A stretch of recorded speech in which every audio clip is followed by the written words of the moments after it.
Subscribe to HuffPost UK. I had such an embarrassing audition. Oh my God. I have not. You look like you're in a boy band. Oh, that looks good. Small town spoke to me a lot because I grew up in a tiny community, not dissimilar, but on the east coast of Scotland. Lovely. So, Chris, what did you sort of draw from your own upbringing?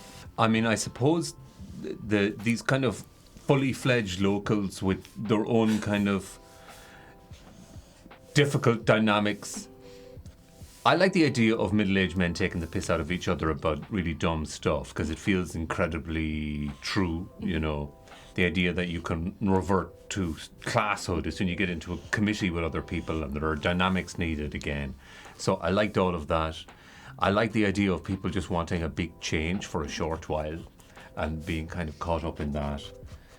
And I suppose the geographic magnificence of the place and kind of leaning into that, into the kind of misty wonderment of it. It's just, it really, the whole way through it, I was like, oh my God, this is home. It's cool. Oh yeah, it's very similar. I know It's that's your part very- of Scotland too, and it's so pretty. What was the first time you saw one another's work? I certainly saw you in Bridesmaids first. Right. And then I was a fan. And then I would turn on the TV and see you in a different series. And I'd be like, oh, that's a guy I like from the show. And so then I would tune in to whatever show I could find him. And I was always looking to sort of find him in other things.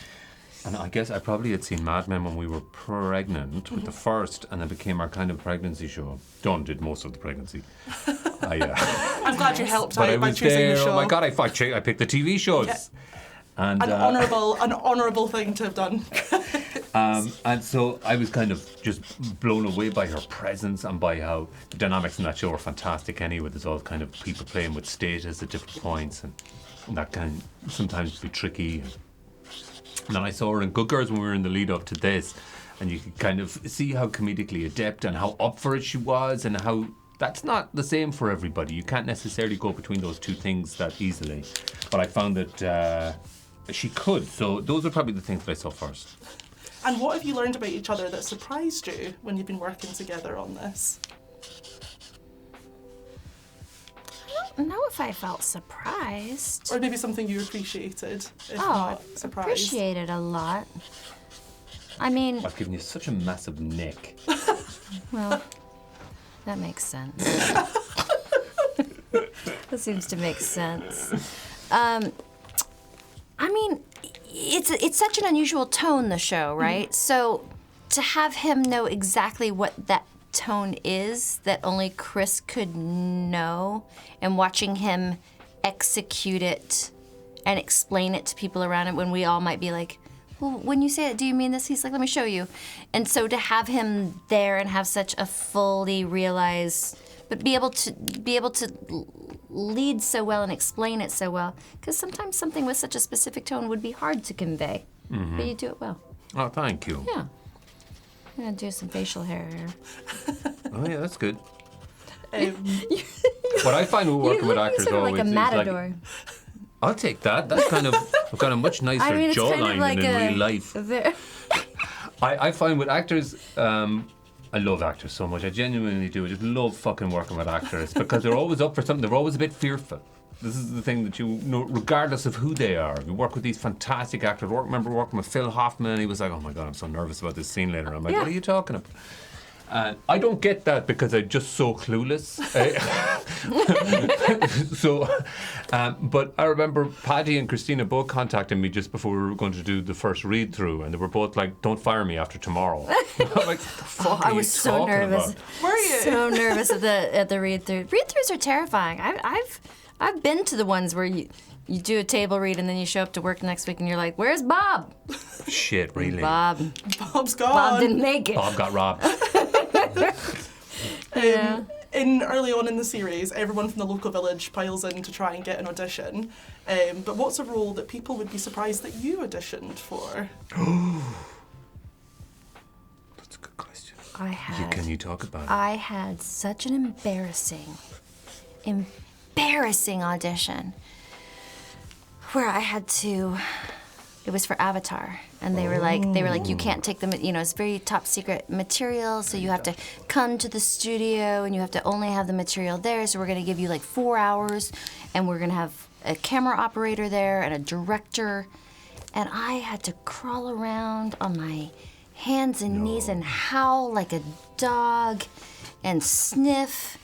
And they were going to give it to Kate Winslet all along. And that exists. That video of me howling at the moon Is somewhere is out there. out there. And God, They give it to Winslet? I didn't see the movie, but I think she was in it. And I tell you, I just got in my car afterwards, and I was like, well, that was humbling. Well, interestingly, That was that'll not kill you. great. Interestingly, I did a screen test with Winslet for a movie. Winslet. with lovely Kate. Myself and Dominic West and Damian Lewis all screen tested to play opposite Kate Winslet for a movie about the Guernsey potato peel thing. Oh, yeah. They ended up making it 3 or 4 years later, but originally it was going to be Kenneth Branagh, who ended up doing Thor instead. But the day after we did the audition, my agent was like, how did it go? And I was like, I don't know. And she said, well, they've called and they said they've decided not to do the movie. So whenever I see... They're like, you know what? Whenever I see Dominic West, I always bring it up. I'm like, dude, this is how good we are at auditions.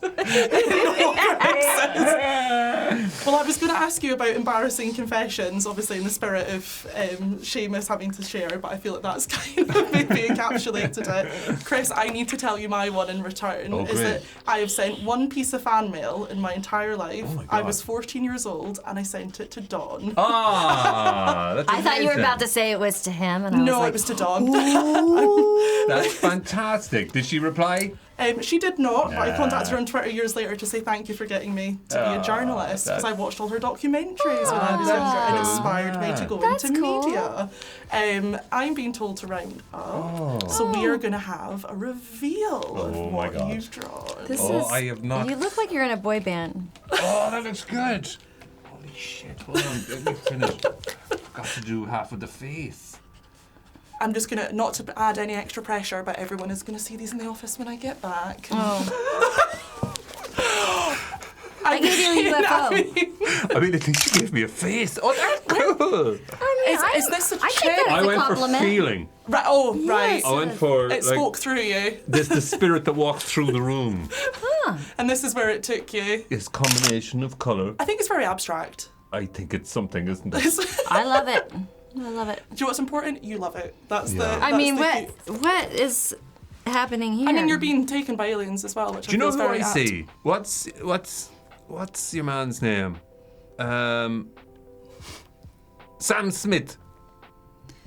I could see it. I can Yeah. see it. I could see it. see it. Amazing. Thank you so much. HuffPost UK is a new channel bringing you interviews about upcoming film and TV. To support us, subscribe to the channel and engage with our uploads so we can keep bringing you more fun videos with all your favourite celebs.